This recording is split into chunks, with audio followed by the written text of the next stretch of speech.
Welcome to FO Talks. With me is Abdullah Hayek. He is an independent Middle East analyst and a consultant based in Washington, D.C. He is also a Middle East History and Peace Fellow at Young Voices. Welcome, Abdullah. My first question to you is this. You recently wrote about Iran's power projection and how they used thousands of drones and missiles to attack Israel. Well, there are now reports that Iran is planning on placing sea mines in the Strait of Hormuz. What would that practically mean for global shipping and energy markets? Thank you very much for having me, Rohan. It's great to be here. Uh, Mining the Strait of Hormuz would amount to immediate disruption of one of the world's most vital energy choke points. Uh, in general, geographically speaking, on a global stage, the narrowest shipping lanes are under 2 miles wide, and in the Strait of Hormuz is no exception. And it's about 18 to 20 million barrels of oil and over a billion cubic feet of LNG, liquefied natural gas, per day pass through it, which equates to around 20% of global seaborne petroleum and about a quarter of the world's liquid natural gas. Uh, Maritime insurers would likely withdraw coverage the moment mines were detected, effectively freezing tanker traffic even without detonation. And according to many sources, even a small mining campaign would halter tanker flows within a week, and it would require a month or so to clear a safe corridor. So, in other words, we're looking at a serious energy crisis, and the economic ripple effects would be monumental. Brent crude oil would spike significantly. We're talking about price per barrel about from 70 to about 100 to $150 per barrel. Economies in Asia, in China, in India, in Japan, in South Korea, and the rest of Eastern Asia that rely heavily on Gulf energy imports would face rationing, surging fuel costs, potential industrial slowdown. It will even affect Gulf producers like Saudi Arabia, the UAE, Qatar, with their pipelines and their shipping. It could cover only half of the disrupted volume, so that would also affect regional economies in the region. And it's all economic. I think beyond energy markets, consequences would cascade across global trade. Freight rates would spike. Supply chains from everything, including electronics to agriculture, would be affected. And even if the disruption was temporary, I think it would be enough to trigger recessionary pressures in vulnerable economies and may strain the political capital of leaders worldwide. So clearly, Iran's actions, if they do decide to mine the Strait of Hormuz, is going to go beyond just the region. It's going to affect a lot of parts of Asia and a lot of Africa as well.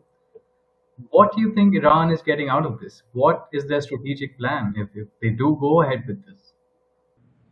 Well, it's all asymmetrical, Rohan, and I think it's just another step of their broader asymmetrical deterrence that includes proxies, drones, missiles, but this is a form of asymmetrical maritime warfare. About 2 weeks ago, U.S. intelligence discovered that Iranian ships were loaded with mines. And this comes after the U.S. strikes in June. And these mines on the Iranian naval vessels were deployed, but not, planted. They were on the ships, ready to go, but they didn't put them in the Gulf. But I think this symbolism speaks loudly. Iran wants global and regional actors to understand that escalation will carry significant global costs. And this is a threatening mechanism. It's not a closing mechanism. And by doing so, Tehran wants to position itself as capable of striking strategic and economic global leverage without a full-blown war. And for the region, mining sends signals of toughness, cohesion, and really gives them a stroll through memory lane. This happened in the 80s during the Iran-Iraq war. And it really caused a significant surge in oil prices worldwide during that decade. But coming back to present, I think the Iranian parliament's near unanimous non-binding resolution to close the strait highlights internal unity, which is even scarier, in my opinion, behind this asymmetrical revolutionary maritime narrative that Iran wants to show the world that it is willing to deploy. And regionally, across the Gulf, it sends an unmistakable warning to Saudi Arabia, to the UAE, to Qatar, to US bases in the Gulf, that we can hit your energy lifeline any moment we want. And globally, it signals that Tehran expects to be taken seriously in nuclear or sanction negotiations, and it isn't afraid to shake market stability to get there.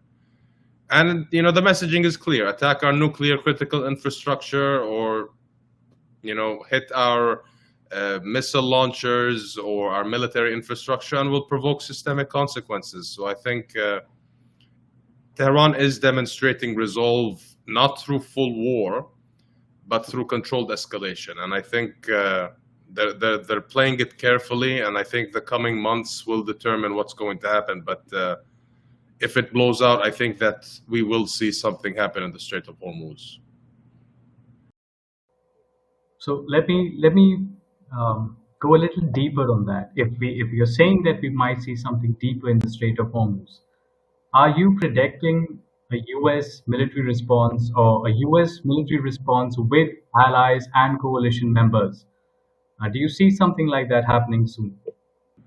Well, we already have something like that in the Red Sea, and the operation led by the U.S. That was launched about 2 years ago to counter the Houthis with their maritime disruption in the Red Sea. They've attacked cargo ships, oil tankers, even U.S. naval warships. So it invited retaliation, because the Houthis were just disrupting it at a level that it really affected the global economy without the energy component to it. But if that is mirrored in the Gulf by Iranian actions, we are most likely to see a retaliation that mirrors that in the Red Sea for sure.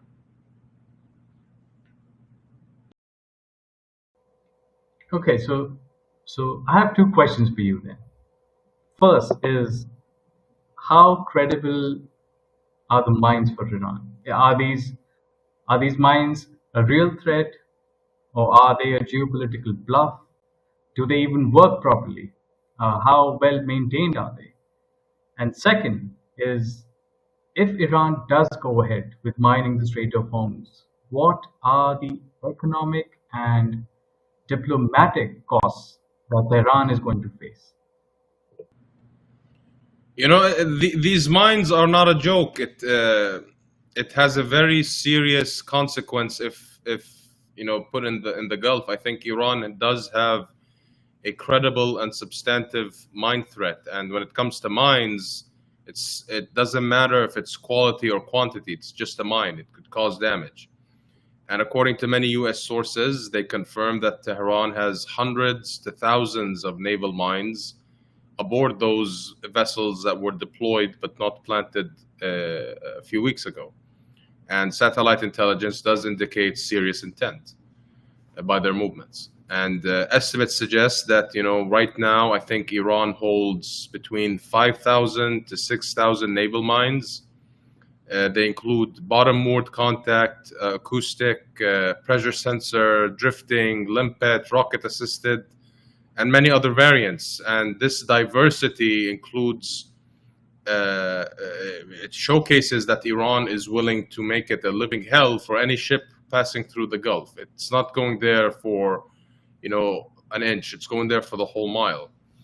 And, while Iran likely lacks capacity to fully close the strait for a long duration, partial mining can be almost as effective, because which shipping company or freighter company would want to pass through the Gulf in that situation?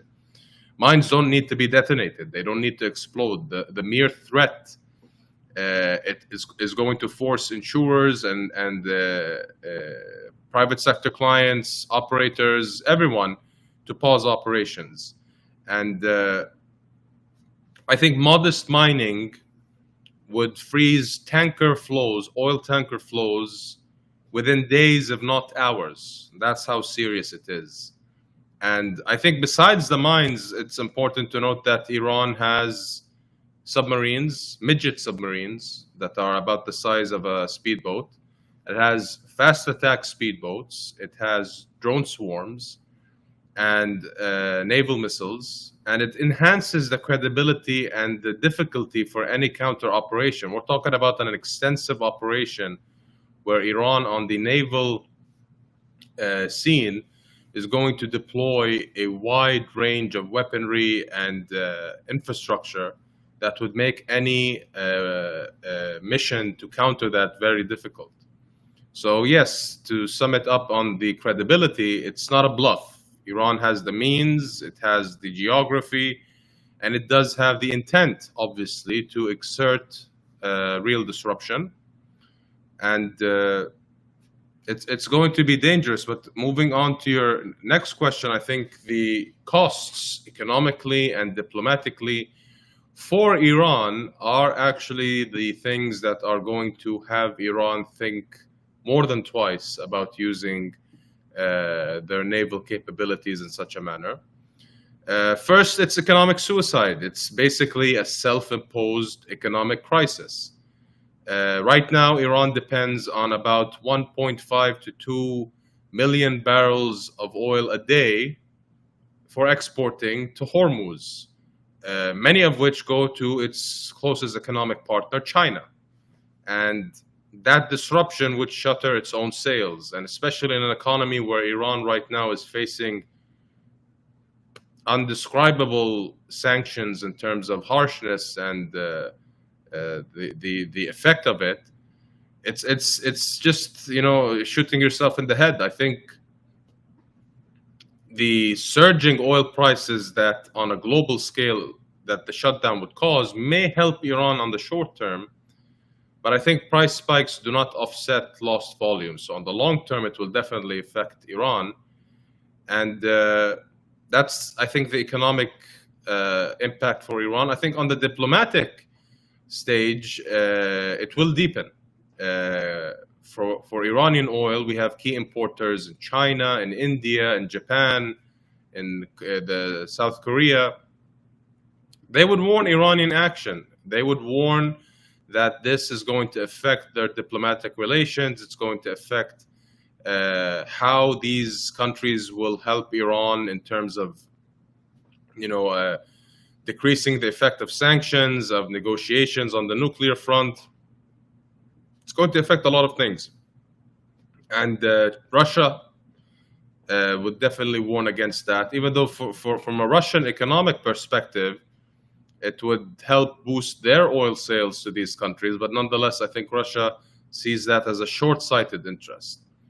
And the Gulf, the Saudis, the Emiratis, the Qataris, they might fast-track alternative routes. We're talking about pipelines, liquid natural gas terminals from the peninsula up to the Gulf through Turkey and to Europe. And that has already been discussed with Qatar, with Turkey, especially with the removal of the Assad regime in Syria. Syria now is a major transit point. So the Gulf would definitely want to discover alternatives to that. And that will eventually reduce Iran's leverage, if not temporarily, but permanently. And on the military cost for Iran, you know, Iran has already been hit severely by the Israeli airstrikes that lasted for 12 days. Yes, the nuclear sites have been hit, but its military infrastructure has been deeply hit as well. So any attempt to close the strait, I think, would justify an expanded, sophisticated, US-led military operation that includes regional and global allies, sort of mirroring the coalition that was designed to oust Saddam Hussein from Kuwait in '91. And that could put Iran in a very, very difficult situation, as such an operation would definitely include civilian casualties, thus diminishing Iran's image in front of its own people, which on the long term, it would affect Iran in terms of regime change. Because if the Iranian people see that the Islamic Republic keeps putting the Iranian people in harm's way and subject to sanctions and strikes and isolation on the global stage, step by step, year by year, we're going to see a regime change mindset increasingly grow in the minds of Iranians. So I think Iran would be wise not to do that. I think I'm going to come back to that regime change comment in a bit. I just have one question to you. You're based in Washington, and for a global audience, tell us what the sentiment is like in Washington, and how is the White House reading this? I mean, you've talked about American intelligence reports of thousands of mines, Iranian mines, in their naval vessels, heading towards probably the Strait of Hormuz, or threatening to head towards the Strait of Hormuz. How is Washington reading this, and what do you think their plan is for that? Well, Donald Trump won his first election in 2016 on the notion that no wars will expand under my watch, and we will not deploy U.S. personnel where they're not needed. He ran on that notion again in 2024. He promised to end the war in Ukraine. He promised to end the war in Gaza. He has already had peace negotiation breakthroughs with countries like India and Pakistan, with Rwanda and the Democratic Republic of the Congo. There are currently negotiations in regards to Gaza to end the war and impose a ceasefire for 60 days.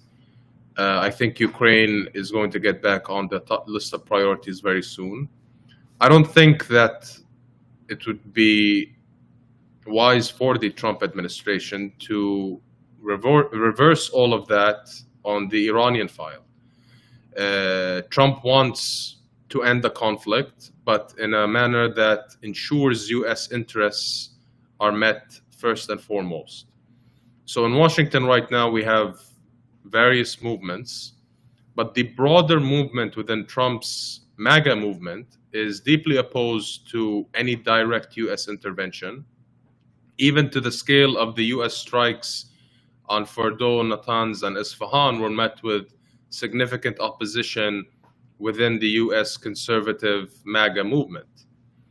But if that was met for a 18-hour strike, what do you think is going to happen if U.S. naval vessels or personnel are deployed? I don't think U.S. boots need to be on Persian sands right now. That would be Iraq 2.0. We just switched the Q with the N, and it would lead to a war that would last more than a decade, as the situation was with Iraq and Afghanistan. It would exponentially affect the global stage, and the effect would hit here at home at the United States.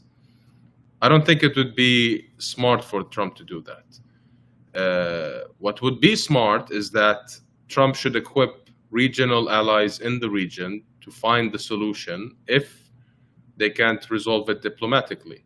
The military component can come only if that they can't find a breakthrough diplomatically. The U.S. should not be involved in this. Iran would be the most difficult, hardened adversary the United States military has ever faced in its history. Nazi Germany did not have 92 million people as population in World War II. Nazi Germany didn't have missiles and drones. Japan didn't have such a difficult naval operation system that can be mannered asymmetrically. The U.S. had to meet Japan in terms of battleships, in terms of aircraft carriers, destroyers, to crush Japan in the Pacific. Iran doesn't do that. Iran has a swarm of locusts flying around a tiger. It's going to be difficult. How can the tiger face that? So the means are going to be very difficult to achieve. But it will definitely be a victory for Trump if he manages to fix this once and for all. And once it happens, I think we will see effects and benefits extending throughout the region. We would see potentially a ceasefire in Gaza. The Houthis would not be as motivated to continue their operations in the Red Sea. And so far, Lebanon and the militias in Iraq have been on standby, so we're not seeing any escalation there. So we would see positive effects, but I think boots on the ground would invite escalation, and they would invite retaliation. And so it would not be of the best of interest for Washington to basically go in with hammers. What does it look like for Iran going from here? Are they still the regional superpower or the regional dominating power that they say they are? Are they more isolated than ever? And you spoke of regime change. You're not the only one to say that. Many people, many people, especially in the West, have been saying that there are murmurs, there are whispers of a regime change in Iran. How much of that do you think is a possibility in the near future? Let's say 6 months to a year. For the record, I am all for regime change in Tehran. It's just I don't want any foreign power doing so. I think if that happens, it has to happen on behalf of the Iranian people taking the courage and doing so. We shouldn't be in the business installing and removing regimes around the world. That's the business of the people that live under that. In terms of what Iran would look like, I think it's most likely we'll see a hybrid outcome. Iran will continue to act as a regional power through asymmetrical tools, missiles, proxies, drones, speedboats, whatever you want to describe it. While on the global stage, it will remain an international pariah, economically, diplomatically. Sanctions will persist, not only persist, but increased in fact. Investment inflows will remain pretty much muted. Global financial markets would keep Iran on the periphery. But Iran has a strategic footprint. It has proxies in Iraq, in Lebanon, in Yemen. They will continue to be facilitated by the IRGC's Quds Force, which basically is its foreign overseas military operator. In terms of regime change right now, I think a total collapse remains improbable. The domestic economic strains and occasional protests that haven't met the threshold that would raise one's eyebrows that say, oh, we have another 1979 revolution. But they may arise, especially if mining triggers rampant inflation. Just 2 months ago, $1 equated to about 43 Iranian riyals. That's a very, very severe inflation example. The Islamic Republic has demonstrated resilience, unfortunately. They've leveraged their security infrastructure to maintain regime control despite the sanctions, the isolation, and the weakening of the Iranian state as a whole. I think unless a confluence of economic crash, severe inflation, mass protest, abnormal destruction of military infrastructure, and a fractured consensus among the elite in Iran occurs, if those don't happen, Iran will likely survive and internally regroup So in essence, I think right now Iran will endure. The major sign that indicates that regime change is slowly cooking in the pot is that if we're seeing mass widespread protests that are organized, run, and administrated from Iran internally. That's the only way we can see regime change occur naturally and in a healthy way, where we can see that Iran is maintaining itself from within. Because if a foreign intervention occurs, if a foreign operation is implemented to remove the regime, that's going to bolster its image. That's going to force Iranians to rally around its government. And that has happened, during the June war. We've seen, chatter online that's against the regime, but on the ground, we've seen massive movements that are in favor of the republic. So it's a natural consequence.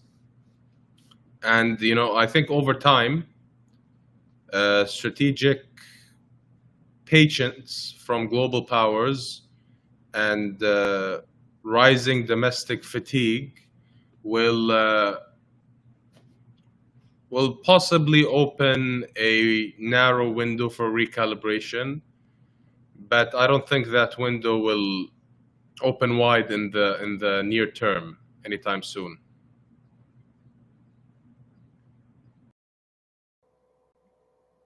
All right. So I think this was a very insightful discussion, Abdullah, and I think you raised some very interesting observations on what Iran is planning and what are the strategic goals. It still thinks it's still in the fight. It still has a bone to pick with regional and global powers. And right now, the Strait of Hormuz and the Red Sea and the Middle East region is still hot. It's the fighting, the direct kinetic fighting may have stopped, but tensions are still persistent, and we are still seeing the situation develop. So, thank you very much for this. It was nice having you on this on our discussion, and I'm sure our viewers are going to learn a lot. And thank you very much for doing this. Thank you so much for having me, Rohan. It was an absolute pleasure, and I look forward to being here again. Thank you. Join the conversation at Fair Observer and subscribe to our YouTube channel.